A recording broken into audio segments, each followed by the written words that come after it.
નમસ્કાર દર્શક મિત્રો, યસ ડોક્ટર કાર્યક્રમમાં આપનું સ્વાગત છે. હું છું દેવાંગ. દર્શક મિત્રો, આપ જાણો છો તેમ કે યસ ડોક્ટર કાર્યક્રમમાં આપણે જે તે વિષયના નિષ્ણાત ડોક્ટરો સાથે જે તે વિષય ઉપર આપણે ચર્ચા કરતા હોઈએ છીએ અને એ નિષ્કર્ષ ઉપર પહોંચતા હોઈએ છીએ, કારણ કે ઘણા બધા સવાલો એવા હોય છે કે જે લોકોની ગેરમાન્યતાઓને પ્રેરિત હોય છે, કેટલીક અંધશ્રદ્ધા હોય છે. દર્શક મિત્રો, આજે યસ ડોક્ટર કાર્યક્રમમાં બીપી અને ડાયાબિટીસ આ બંને રોગ જેમને પણ હશે એમને વિશેષ કાળજી રાખવી પડતી હોય છે અને એના વિશે જ વાત કરવી છે.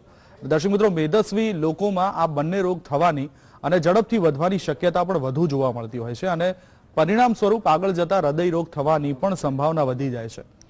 તો આવા રોગો કે જે આગળ જતા હૃદય રોગમાં ધકેલે છે, એની સામે લડત કેમ આપવી અને એને ત્યાંથી જ કેવી રીતે રોકી શકાય એ વિષય પર આજે ચર્ચા કરવા આપણી સાથે સ્ટુડિયોમાં ઉપસ્થિત છે સુરત માધવબાગ ક્લિનિકના હેડ ડોક્ટર સંજય શાળી. સંજયભાઈ, આપનું સ્વાગત છે. નમસ્કાર. સંજયભાઈ, પહેલો જ સવાલ મારે એ કરવો છે, કારણ કે મેં જે પૂર્વ ભૂમિકા બાંધી, કારણ કે અમુક એવા રોગ હોય છે કે જે હૃદય રોગમાં ધકેલાઈ જતા હોય છે અને ખાસ કરીને એવા બે રોગ, બ્લડ પ્રેશર અને ડાયાબિટીસ. તો સંજયભાઈ, ડાયાબિટીસ અને બ્લડ પ્રેશર જે વ્યક્તિમાં હોય એમાં મોટા ભાગે એવું જોવા મળતું હોય છે કે ડાયાબિટીસ પહેલા થતું હોય છે. એની પાછળનું કારણ શું?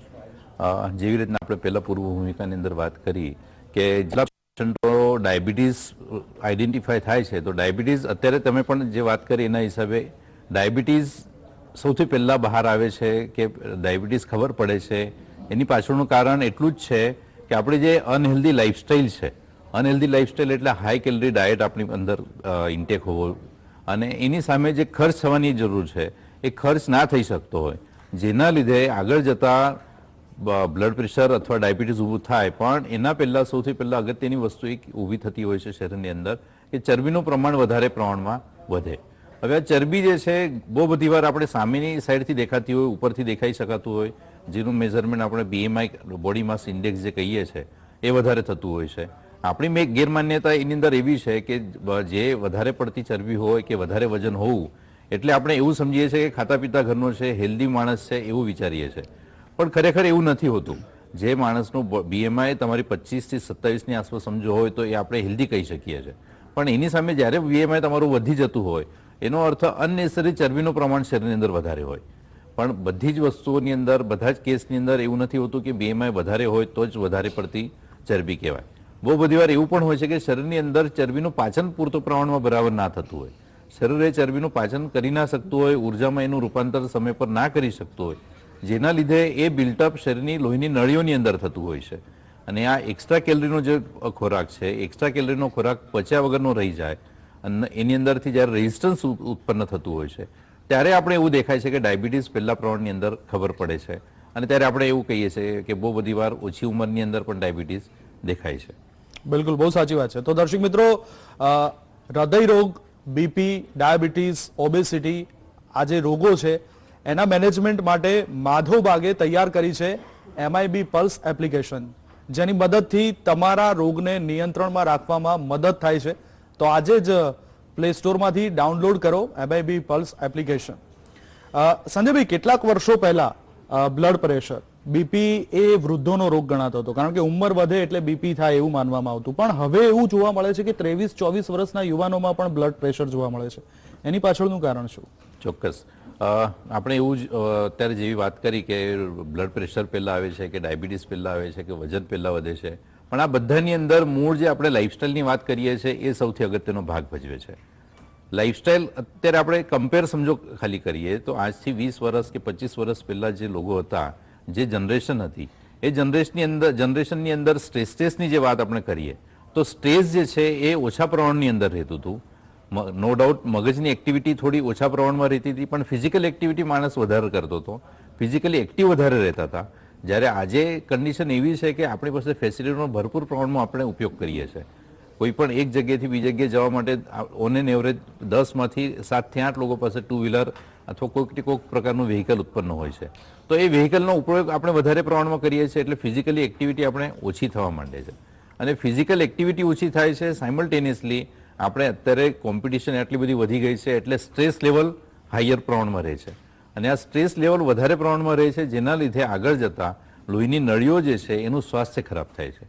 લોહીની નળીની અંદર એક્સ્ટ્રા કેલરી ખોરાક હોવાને લીધે એની જે એ કડક થઈ જતી હોય છે અને એ કડક થાય એટલે રિસ્કી બિહેવિયર પાછું વધારે પ્રમાણમાં થાય આપણે થાય એવું છે કે આપણે મગજનું કામ અત્યારેની જનરેશન વધારે કરે છે, મગજનું કામ વધારે કરે છે, સ્ટ્રેસ અનુભવે છે, એટલે જ્યારે સાંજ પડે રેસ્ટ આપવાની વાત કરે છે તો એ શરીરને રેસ્ટ આપવાનો પ્રયત્ન કરે છે. આઈડિયલી મગજને તમારે રેસ્ટ આપવાની જરૂર હોય તો તમારે ફિઝિકલી તમે જેટલા એક્ટિવ થાવ એટલો મગજ જે છે તમારું સાંજે શાંત થઈ શકે છે, એની સાથે શરીર પણ શાંત થાય.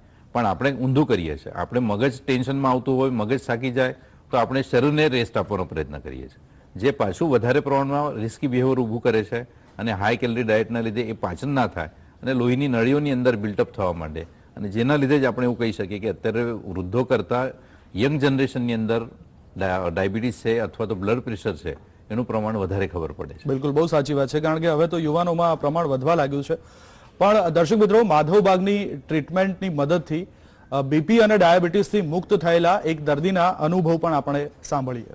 मेरा नाम सुदेश खन्ना है, मेरी उम्र 62 साल है और मैं जबलपुर में रहती हूँ. मुझे 15 साल पहले शुगर थी और हार्ट प्रॉब्लम था, तो मुझे थकान बहुत होती थी और चलने में तकलीफ होती थी, कहीं भी 10 मिनट नहीं चल सकती थी. और उसके बाद मुझे पता चला कि मुझे ट्रीटमेंट की ज़रूरत है, तो मैं डॉक्टर से जो इलाज करा रही थी शुगर का, उसके बाद फिर मैंने दवाइयाँ शुरू कर दी. मुझे पता चला कि यहाँ सेमिनार लगा हुआ है विजयनगर में, तो मैं वहाँ गई हूँ और वहाँ मुझे बहुत अच्छा लगा सुनने में, देखने में. शुरू में मेरी 375 शुगर थी और ट्रीटमेंट लेने के बाद मुझे 75 शुगर हो गई 2 महीने के अंदर ही. और जितना भी ट्रीटमेंट करा है उन्होंने, मशीन द्वारा जांच करी है या जो भी करा है, एजीसी वगैरह सब नॉर्मल आता था और मैं चलना भी अब शुरू हो गई. पहले चल नहीं सकती थी 10 मिनट भी, अब मैं 2-2 घंटे चल लेती हूँ, कोई प्रॉब्लम नहीं है मेरे को. और उसके बाद जो भी स्टाफ था मेरे लिए तो बहुत बढ़िया है, स्टाफ बहुत अच्छा था, बहुत अच्छा व्यवहार करा उन्होंने. और मैम ने तो नई जिंदगी दे दी, एक जीने के लिए एक रास्ता बता दिया. मेरा वेट जो था 74 किलो था और 3 महीने के अंदर ही मेरा जो है 61 किलो वेट हो गया है. शुगर मेरी HB1 थी जो 8 पॉइंट था, वो अभी 5 हो गया है मेरे को. VO2 मैक्स 5 था, वो 28 हो गया है. माधवबाग जो है बहुत अच्छा ट्रीटमेंट कर रहे हैं, इनके लिए मैं बहुत बहुत धन्यवाद देती हूँ. તો દર્શક મિત્રો, ડાયાબિટીસ અંગે જ હવે આપણે ડોક્ટર સાહેબને આગળ પૂછીએ તો ડોક્ટર સાહેબ, ડાયાબિટીસ ની એક ગંભીર અવસ્થા જેમાં ડાયાબિટીસમાં ડાઉન થઈ જાય સુગર, તો દર્દીને થાક લાગે, બેભાન થઈ જાય, ચક્કર આવે, તો આવી બધી અવસ્થાઓ જ્યારે પેદા થતી હોય છે તો દર્દીએ શું કરવું જોઈએ, શું સલાહ આપશો? આ સવાલનો હું બે રીતના જવાબ આપવાનો પ્રયત્ન કરીશ, બે ભાગમાં જવાબ આપવાનો પ્રયત્ન કરીશ. સૌથી પહેલા તો જ્યારે શુગર તમારી ઘટી ગયેલી હોય, તમને ડાયાબિટીસ છે અને તમારા શરીરની અંદર શુગર ઘટે છે, એનો અર્થ આપણે એવો કહી શકાય કે ડાયાબિટીસને આપણે પૂરી રીતના આઈડેન્ટિફાઈ નથી કરી શક્યા અથવા તો ડાયાબિટીસને આપણે સારી રીતના સમજી નથી શક્યા. જેમ કે જે દવા આપણે ડાયાબિટીસની ચાલતી હોય, દવાનું ડોઝિંગ જે છે એ વ્યવસ્થિત પ્રમાણમાં જે હોવો જોઈએ એ પૂરતા પ્રમાણમાં બરાબર થતો નથી. અને એનું એક બેસિક કારણ એવું કહી શકાય કે એ ડાયાબિટીસને ઓળખવાની અંદર અથવા તો ડાયાબિટીસનું પરીક્ષણ જે છે સમયસર જે થવું જોઈએ, રેગ્યુલર ડૉક્ટર પાસે જવું જોઈએ, રેગ્યુલર ચેકઅપ થવું જોઈએ, સમયસર એ ચેકઅપ કર્યા પછી જે શુગર છે એ શુગરના બેઝ ઉપર જે દવાનું ડોઝિંગ થવો જોઈએ એ થતો ના હોય. તો સૌથી પહેલાં તો એક વસ્તુ હું કહીશ કે જ્યારે શુગર તમારી ઘટી જતી હોય ત્યારે જે નોર્મલી આપણે શુગર લઈને એને કોમ્પન્સેટ કરવાનો પ્રયત્ન કરીએ છીએ એ બરાબર છે, પણ બીજા પાર્ટની અંદર આપણે એ સમજવાની જરૂર છે કે આ શુગર મારી સમજો આમ ક્યારેક ક્યારેક ઘટી જાય છે, એનો અર્થ મારી લાઇફસ્ટાઇલની અંદર અને મારી દવાના ડોઝિંગ છે એની અંદર ક્યાંક ને ક્યાંક ડિફરન્સ પડે છે. અમે બહુ બધી વાર જોયું છે કે ફાસ્ટિંગ પીપી શુગર એટલે ફાસ્ટિંગ ભૂખ્યા પેટની શુગર, પીપી એટલે જમ્યા પછીના 2 કલાકની શુગર. પણ મેં એવા પેશન્ટ જોયા છે કે 6-6, 7-7, 8-8 મહિનાથી ખાલી 1 કે 2 વાર ફાસ્ટિંગ પીપી શુગર કર્યાના બેઝ ઉપર જે ટ્રીટમેન્ટ ચાલતી હોય એ 1-2 વર્ષ સુધી પેશન્ટો લેતા હોય છે. ઓકે, તો એ જે લોંગ ટર્મ શુગર કેટલા પ્રમાણમાં અસર કરે છે, કેમ કે લાઇફસ્ટાઇલ તો આપણી રોજે રોજની અલગ અલગ બદલાય છે. બિલકુલ. તો ડોઝિંગ પણ એના હિસાબે અલગ થાય અને આપણે આંકડાઓ સમજો 6 મહિના પહેલાના આંકડાના બેઝ ઉપર 6 મહિના સુધી દવા લયા કરીશું તો ઓબ્વિયસલી છે કે આવા ઇન્સિડન્સ થવાના ચાન્સ વધી જાય છે. એટલે આની અંદર જ આને આઈડેન્ટિફાય કરવા માટે એક 3 months એવરેજ શુગર કરીને ટેસ્ટ આવે છે HbA1c. ઓકે, તો એ HbA1c આપણને એક્ઝેક્ટ લોંગ ટર્મ શુગર આપે છે. બિલકુલ. જે શોર્ટ ટર્મ શુગર ફાસ્ટિંગ જે પીપીની પેલું વાત 3 કરું છું. મહિનાનું એવરેજ સુગર છે એક્ઝેક્ટલી. તો એ long term sugar plus short term sugar, આ લોંગ ટર્મ અને શોર્ટ ટર્મ 3 મહિનાની શુગર ને રોજની શુગર, આને કમ્પેર કરીને પછી આપણે ડોઝિંગ કરીએ તો આવા ચાન્સ ઓછા તમારા થઈ શકે. પ્લસ ડાયાબિટીસમાંથી કોઈ દિવસ સારા નહીં થવાય, અથવા તો ડાયાબિટીસ ગોળીઓથી જ સારું થવાનું છે, ડાયાબિટીસ ગોળીઓથી સારું થવાનું નથી. એની સાથે સાથે આપણી લાઇફસ્ટાઇલ જો સારી હશે તો આપણે ઓછા ડોઝની જરૂર પડી શકે, અથવા તો અમુક કિસ્સાની અંદર ડોઝની જરૂર પણ ના પડે. ઓકે. એટલે કે હું એવો કહેવાનો પ્રયત્ન કરીશ કે આ ડાયાબિટીસને આપણે સમજો કંટ્રોલ કરવાનું હોય કે શુગર આપણે ઘટી જતી હોય તો એને આપણે એવું સમજીને ચાલીએ કે આ ગંભીર વસ્તુ છે, ક્યાંક ને ક્યાંક આપણા મેનેજમેન્ટની અંદર ડિફરન્સ પડે છે. બિલકુલ સાચી વાત છે. તો દર્શક મિત્રો, માધવબાગના આયુર્વેદ ઉપચારથી માત્ર 90 જ દિવસના સમયગાળામાં ડાયાબિટીસથી મુક્ત થઈ કોઈ પણ દવાઓ ન ગળતા પણ સુગર નિયંત્રણમાં આવે ત્યારે તે વ્યક્તિ ડાયાબિટીસથી મુક્ત બન્યો છે એવું કહી શકાય. અને આ રિસર્ચને journal of association of physician of ઇન્ડિયામાં પબ્લિશ પણ થયું છે. જો આપ પણ આપના ડાયાબિટીસને માત્ર 90 દિવસમાં જ નિયંત્રણમાં લાવવા ઈચ્છતા હોય તો આજે જ મુલાકાત લો માધવબાગ ક્લિનિકની. એના માટે મિસ કોલ કરો 07948059393 કે જે નંબર તમારી ટીવી સ્ક્રીન ઉપર પણ આવે છે.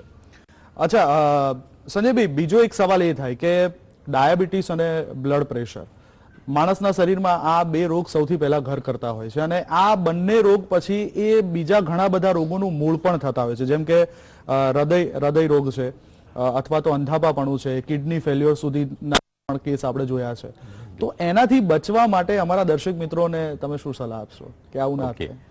સૌથી પહેલા જેવી રીતે તમે વાત કરી કે આ બે બ્લડ પ્રેશર છે અને ડાયાબિટીસ છે, આ સૌથી પહેલા દેખાય છે રોગ તરીકે. હું કહી શકીશ કે આ બે રોગ જે છે એ સૌથી પહેલા દેખાય છે, પણ આ રોગ જે બે દેખાય છે એના પહેલા એમના જે મૂળિયા છે એ મૂળિયાની શરૂઆત પહેલાથી થઈ ગયેલી હોય છે. જેમ કે હું સમજો વજનની જ વાત કરું તો વજન તમારું જ્યારે BMI ઉપર તમારું વજન જવા માંડે છે તો તમારે સમજવાની જરૂર છે કે આ વજન જે છે ક્યાંક ને ક્યાંક મને આ 2, 3 કે 4 રોગને આમંત્રણ આપવા માટેના રસ્તાઓ ઊભા કરી દીધા છે. પ્લસ આ વજન પણ જે વધે છે એટલે રિસ્કી બિહેવિયર આપણું ચાલુ થઈ ગયેલું હોય છે.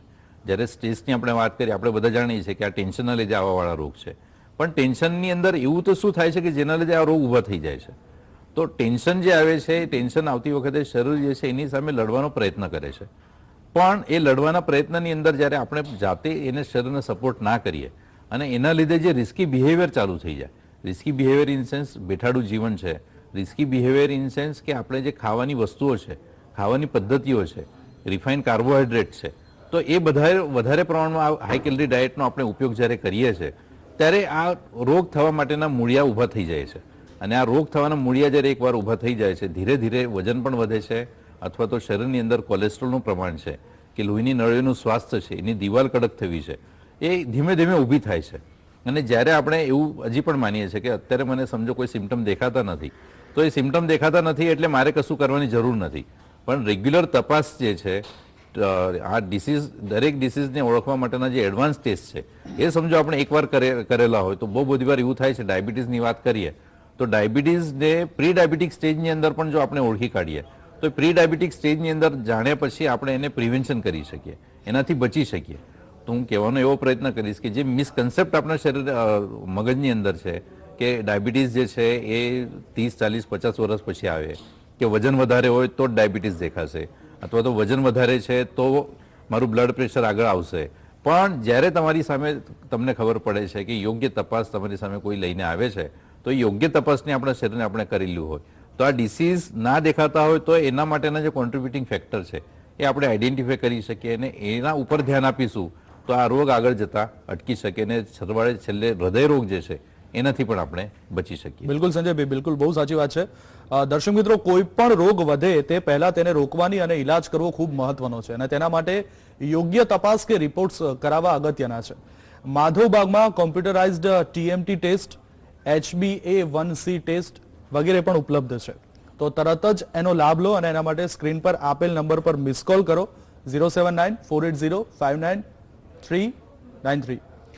તો દર્શક મિત્રો, આગળ પણ આપણે વાત કરીશું અને ડાયાબિટીસ અંગે અને એને લઈને થતા રોગો અને એને કેવી રીતે મટાડી શકાય આપણે વિસ્તૃત ચર્ચા કરીએ એક શોર્ટ. એકવાર આપનું સ્વાગત છે યસ ડોક્ટર કાર્યક્રમમાં. આજે આપણે ડાયાબિટીસ અને બ્લડ પ્રેશર વિશે વાત કરી રહ્યા છે અને માધવબાગ ક્લિનિકના હેડ આપણી સાથે છે, સુરત બ્રાન્ચના ડોક્ટર સંજય સાળી આપણી સાથે છે.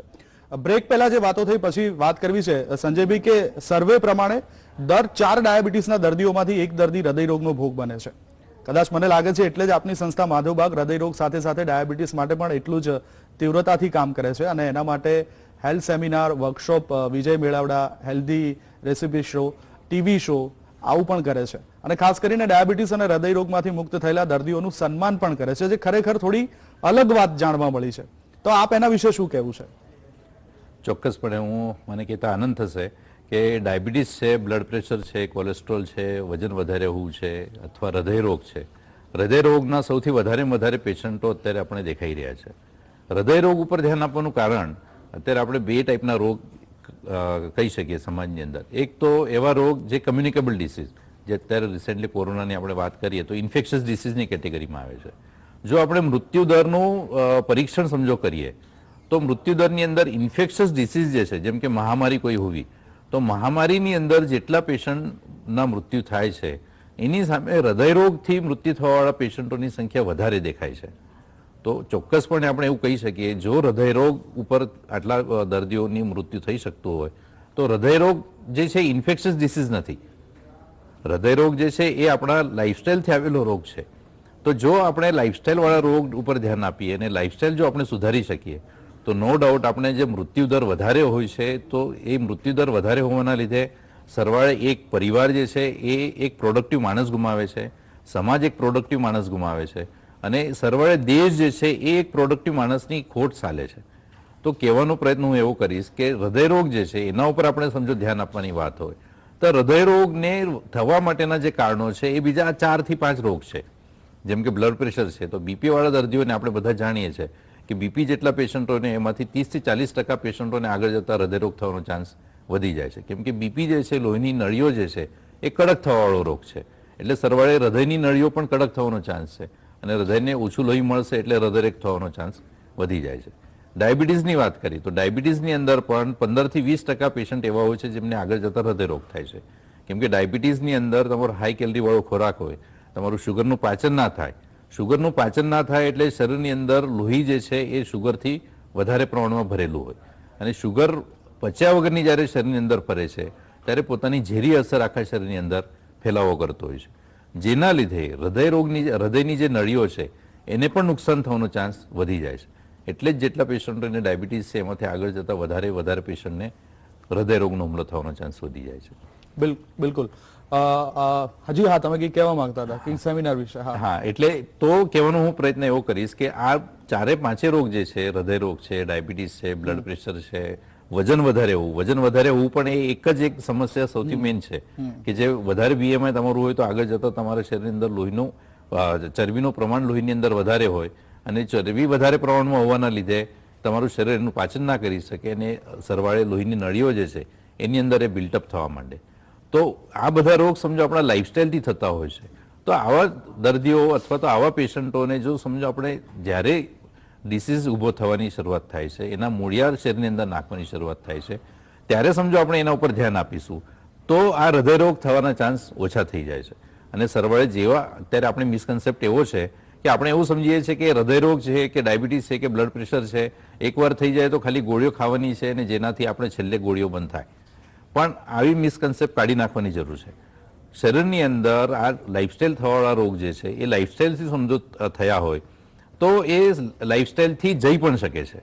તો આ અવેરનેસ લાવવા માટે જે પેશન્ટો આનાથી ખરેખર મુક્ત થયા છે એવા પેશન્ટોને આપણે સમજો સન્માન કરીએ તો એવા પેશન્ટો એક રોલ મોડલ સમાજની અંદર ઊભા થઈ શકે છે અને જે કહી શકે છે કે ના, હૃદયરોગ છે કે ડાયાબિટીસ છે કે બ્લડ પ્રેશર છે આના દવા વગર પણ આપણે જીવી શકીએ છીએ અને આ રોગના લક્ષણો આપણે દેખાતા નથી અને એક હેલ્ધી લાઇફસ્ટાઇલ આપણે જીવી શકીએ છીએ. એટલે આપણે સરવાળે આ બધા મેળાવડાઓ અને પુરસ્કાર કે સન્માન આપવાનો પ્રયત્ન. બિલકુલ, અને બહુ સારી વાત છે. પણ એક બીજો સવાલ એ થાય સંજયભાઈ કે બીપી અને ડાયાબિટીસ આ બંનેના લક્ષણો દર્દીમાં અલગ અલગ જોવા મળતા હોય છે. તો એવા સમયે માધવબાગ એ દર્દીને સાથે કેવી ટ્રીટમેન્ટ આપે છે? ઓકે, જેવી રીતે આપણે સમજો ટ્રીટમેન્ટની વાત કરીએ તો આપણે મેં વાત કરી કે બ્લડ પ્રેશર, ડાયાબિટીસ, કોલેસ્ટ્રોલ કે હૃદય રોગ, આ ચારે પાંચે રોગ જે છે લાઇફસ્ટાઇલના રોગ છે. હવે લાઇફસ્ટાઇલ એટલે ખરેખર શું? તો લાઇફસ્ટાઇલ એટલે મેં શરૂઆતમાં જે વાત કરી કે આપણે જે ખાવા પીવાની વસ્તુ છે, હાઈ કેલરી ડાયટની વાત કરીએ છીએ અથવા તો ફરવાની વાત કરું છું, દેટ મીન્સ ખર્ચ કરવાની વાત છે. એટલે હું જે ટાઈપનું કે જેટલું હું ભોજન લઉં છું એની સામે મારે એટલો ખર્ચ થવો જોઈએ. હજી પ્રિસાઇઝલી હું સમજાવવાનો પ્રયત્ન કરીશ કે પૈસા આપણે જ્યારે મૂકીએ છીએ ત્યારે આપણે પૈસા ઉપર પૈસા ને એને વ્યાજ ઉપર વ્યાજ આપણે લઈએ છીએ, જ્યારે સરવાળે આપણે પૈસા વધારે દેખાય છે. તો શરીરની અંદર આ નિયમ આપણે ફોલો નથી કરવાનો હતો. આપણે તકલીફ એ છે કે આપણે જે પૈસા માટે રૂલ લઈને ચાલીએ છીએ એ જ આપણા શરીર માટે પણ રૂલ આપવાનો પ્રયત્ન કરીએ છીએ. શરીરની અંદર ચોક્કસપણે એટલી વસ્તુ નક્કી છે કે જે કેલરીઝ તમે લો છો એટલી કેલરીઝ રોજેરોજ તમારી બળી જવી જોઈએ. તો કહેવાનો અર્થ એવો થયો કે ડાયટ જે છે, ડાયટ તમારા શરીરની અંદર સૌથી મોટો પાર્ટ ભજવે છે. તો આપણે આ ચારે પાંચે રોગ જે છે, જેમ કે ડાયાબિટીસની વાત કરીએ તો ડાયાબિટીસ માટેનો એક આપણે અલગથી આખો ખોરાક બનાવી આપેલો હોય, જેથી આપણે સરવાળે 3 મહિનાની અંદર ડાયાબિટીસમાંથી લોકોને મુક્ત કરી શકીએ છીએ. એવી જ રીતના બ્લડ પ્રેશરની વાત કરીએ તો બ્લડ પ્રેશર વાળા દર્દીઓ માટે પણ અલગ જ પ્રકારનો આપણે ખોરાક આપેલો હોય છે, જે ડાયાબિટીસ વાળા પેશન્ટથી સાવ અલગ હોય છે. એક્સરસાઇઝની વાત કરીએ તો એક્સરસાઇઝની અંદર પણ સેમ વસ્તુ છે. જે પેશન્ટોને ડાયાબિટીસ છે એમના માટે અલગ ટાઈપની એક્સરસાઇઝ આપણે આપવાનો પ્રયત્ન કરીએ છીએ. બ્લડ પ્રેશરવાળા પેશન્ટોને અલગ ટાઈપની એક્સરસાઇઝ આપવાનો પ્રયત્ન કરીએ છીએ. હૃદયરોગની વાત કરીએ તો હૃદયરોગવાળા પેશન્ટ જે છે એમને પણ અલગ ટાઈપની ડાયટ છે કે અલગ ટાઈપની એક્સરસાઇઝ આપવાનો પ્રયત્ન કરીએ છીએ, જેના દ્વારા આપણે જે વાત કરીએ છીએ કે 30 દિવસથી લઈને 90 દિવસની અંદર આપણે આ રોગમાંથી રિવર્સ કરી શકીએ છીએ. તો હું એવો કહેવાનો પ્રયત્ન કરીશ કે આ ડિસીઝને ટ્રીટમેન્ટ કરવા માટે જે લેક પોઈન્ટ હતા, જે પોઈન્ટનો અત્યાર સુધી આપણે કોઈ ધ્યાન આપવાનો પ્રયત્ન નથી કર્યો. નોલેજ બધાને છે પણ આપણે એના માટેનો કોઈ પ્રયત્ન નથી કર્યા. જે પ્રયત્નો આપણે માધવભાગની અંદર કરવાનો પ્રયત્ન કરીએ છીએ એના લીધે સરવાળે ડાયટ છે કે પંચકર્મ છે કે એક્સરસાઇઝ છે અથવા તો મેડિસિન છે, એ બધાના પ્રયત્નો થકી આપણે ડિસીઝને રિવર્સ કરી શકીએ છીએ. ઓકે. અને દર્શક મિત્રો, માધવબાગમાં ડાયાબિટીસ, બીપી, બ્લોકેજીસ, ઓબેસિટી વગેરે અલગ અલગ રોગ માટે અલગ અલગ ડાયટ બોક્સ તૈયાર કરવામાં આવ્યું છે, જેમાં રોગી માટે સવારના નાસ્તાથી લઈને રાતના જમવા સુધીનું આખું મેનુ કેલોરી તૈયાર કરાયું છે, જેની મદદથી માત્ર 90 જ દિવસમાં રોગ નિયંત્રણમાં લાવવામાં મદદ મળે છે. તમે પણ તમારા રોગને નિયંત્રણમાં લાવવા ઈચ્છો છો અને આ ડાયટ બોક્સ વિશે જાણવા ઈચ્છો છો તો આજે જ મિસ કોલ કરો 07948059393 ઉપર. સંજયભાઈ, બીજી એક વાત કે જે દર્દીને ડાયાબિટીસ છે એ દર્દીમાં ક્યાંક વારંવાર પેશાબ કરવા જવું, થાક લાગવો, ચક્કર આવવા, પગના તળિયા બળતરા થવી, આવા ઘણા બધા લક્ષણો જોવા મળે છે. તો તમે જે પંચકર્મની વાત કરી, તો આ પંચકર્મ ચિકિત્સા આમાં મદદરૂપ થઈ શકે? ચોક્કસપણે. જે મેં વાત કરી બ્લડ પ્રેશર, ડાયાબિટીસ કે કોલેસ્ટ્રોલ કે વજન વધારે હોવું કે હૃદય રોગ હોવો, આ બધાની અંદર મૂળ જે છે ડાયાબિટીસની સમજો વાત કરીએ તો ડાયાબિટીસ એટલે શરીરની અંદર પચ્યા વગરની અડધી પચેલી શુગર જે છે આખા શરીરમાં ફરતી હોય છે. જે શરીરના દરેક અવયવ છે કે દરેક ઓર્ગન છે અને દરેક સેલ જે છે, કોષ છે, એ બધાની અંદરથી ફરતું હોય છે. હવે થાય એવું છે કે જ્યારે તમારી અડધી પચેલી શુગર આખા શરીરની અંદર ફરતી હોય તો સરવાળે એ અડધી પચેલી શુગર જે છે એ શરીરની અંદર, કોષની અંદર અથવા તો દરેક ઓર્ગનને પોતાની ઝેરી અસર આપવાનો પ્રયત્ન કરે છે. એ ઝેરી અસર થવાના લીધે બહુ બધી વાર એવું થાય છે કે આપણે પગની અંદર બળતરા થાય છે, ત્યાં ડાયાબિટીક ન્યુરોપેથી કહી શકાય છે. સેન્સેશન ઓછું થવાનો ચાન્સ છે અને સેન્સેશન ઉપર આપણે સમજો ધ્યાન ના આપીએ તો ક્યારેક પગની અંદર વાગેલું હોય તો આગળ જતાં એ ઘા જે છે એ રૂજ ના આવે, જેના લીધે આગળ જતાં અંગૂઠો કાપવાની વાત આવે કે પગ કાપવા સુધીની વસ્તુ પહોંચી શકતી હોય છે. તો હું કહેવાનો પ્રયત્ન એવો કરીશ કે આ જ્યારે તમારા શરીરની અંદર અડધી પચેલી શુગર આખા શરીરની અંદર ફરે છે તો આપણે જે કોષ છે એ કોષ શરીરના જે કોષ છે એ શુગરનું પાચન કરી નથી શકતા.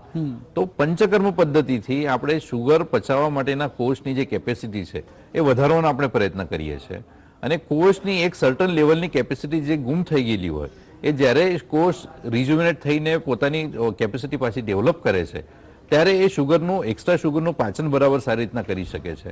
અને પાચન એકવાર વ્યવસ્થિત થવા માંડે તો તમારી શુગર જે એક્સ્ટ્રા લોહીની અંદર ફરતી હોય છે જે ઓછી થવા માંડે અને એના લીધે જે નુકસાન થયેલા અવયવ છે એને આપણે સરવાળે સારી એવી રીતના રિપેર કરી શકતા હોઈએ છીએ. બિલકુલ. તો દર્શક મિત્રો, તમને પણ જો આવા લક્ષણો દેખાઈ રહ્યા છે અને એનાથી છુટકારો મેળવવા માંગો છો તો આજે જ મિસ કોલ કરો અને માધવબાગના નિષ્ણાત ડોક્ટરની મુલાકાત લો. શું ડાયાબિટીસથી મુક્તિ શક્ય છે? શું દવાઓ વગર પણ સુગર નિયંત્રણમાં આવી શકે? આવા ઘણા બધા સવાલો આપના મનમાં ઉઠતા હશે અને જેના જવાબ મેળવવા આજે જ મિસ કોલ કરો 07948059393 ઉપર. એક છેલ્લો સવાલ સંજયભાઈ, કે અત્યાર સુધીમાં લાખો લોકોને તમે હૃદય રોગમાંથી રિવર્સ કર્યા હશે તમારી ટ્રીટમેન્ટ દ્વારા માધવબાગ ક્લિનિકે, પરંતુ હવે જે લોકોને તમને મળવું છે, આની ટ્રીટમેન્ટ વિશે જાણવું છે, તો એની માટેની પ્રોસેસ પ્રક્રિયા શું છે?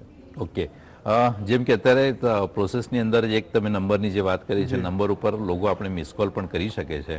પ્લસ આપણા MIV પલ્સ એપ જે છે એ MIV પલ્સની અંદર પણ આપણે એવા ચેટ બોક્સ મૂકવામાં આવેલા છે કે જેના દ્વારા દર્દીઓ પોતાની વસ્તુ કીધા વગર અથવા તો પોતાની તકલીફો ખાલી જાણકારી આપ્યા વગર પોતાની તકલીફો સમજો લખે તો એમને થોડું ઘણું માર્ગદર્શન મળવાની વાત છે એ મળી શકે છે. પ્લસ આપણી વેબસાઇટ છે, વેબસાઇટ ઉપર પણ દર્દીઓ પોતાનું નામ રજીસ્ટર સમજો કરે તો એમના નજીકના ક્લિનિક, આપણા કોલ સેન્ટર આપણે એસ્ટાબ્લિશ કરેલા છે જેના દ્વારા પ્રાઇમરી લેવલની જે જાણકારી છે, પ્રાઇમરી લેવલની તકલીફો છે એમના માટે કઈ વસ્તુ સારી હોઈ શકે છે, કયા ડોક્ટર સારા હોઈ શકે છે, આપણે લગભગ 250 થી 300 ક્લિનિક ઓલ ઓવર ઇન્ડિયાની અંદર છે. બિલકુલ. તો એ કોલ સેન્ટર જે છે જેમને ગાઈડ કરી શકે છે કે તમારે કયા તકલીફ છે, તમારે નજીકનું ક્લિનિક કયું છે, તમારે કયા ટાઈપની ટ્રીટમેન્ટ લેવી જોઈએ. બિલકુલ. એટલે એની ઉપરથી પણ તમે મેળવી શકો છો. અને દર્શક મિત્રો, માધવબાગના ક્લિનિક સમગ્ર ભારતભરમાં, ન કે માત્ર મહારાષ્ટ્રમાં, પરંતુ ગુજરાત, MP, UP, દિલ્હી, કર્ણાટક, ગોવા વગેરે દરેક રાજ્યોમાં ઉપલબ્ધ છે. અને તમે જો તમારા ડાયાબિટીસ, બીપી, હાર્ટ ડિસીઝથી મુક્ત થવા ઈચ્છો છો તો આજે જ મિસ કોલ કરો અને તમારા ઘરની નજીકના માધવબાગ ક્લિનિકની મુલાકાત અવશ્ય લો. વહેલા આ ચર્ચામાં જોડાયા અને અમારા દર્શક મિત્રો સુધી તમે યોગ્ય માહિતી આપી એ બદલ સંજયભાઈ આપનો ખૂબ ખૂબ આભાર. આભાર. તો દર્શક મિત્રો, યસ ડોક્ટર કાર્યક્રમમાં અત્યારે બસ આટલું જ. વધુ સમાચાર અને અપડેટ માટે આપ જોતા રહો GS TV. નમસ્કાર.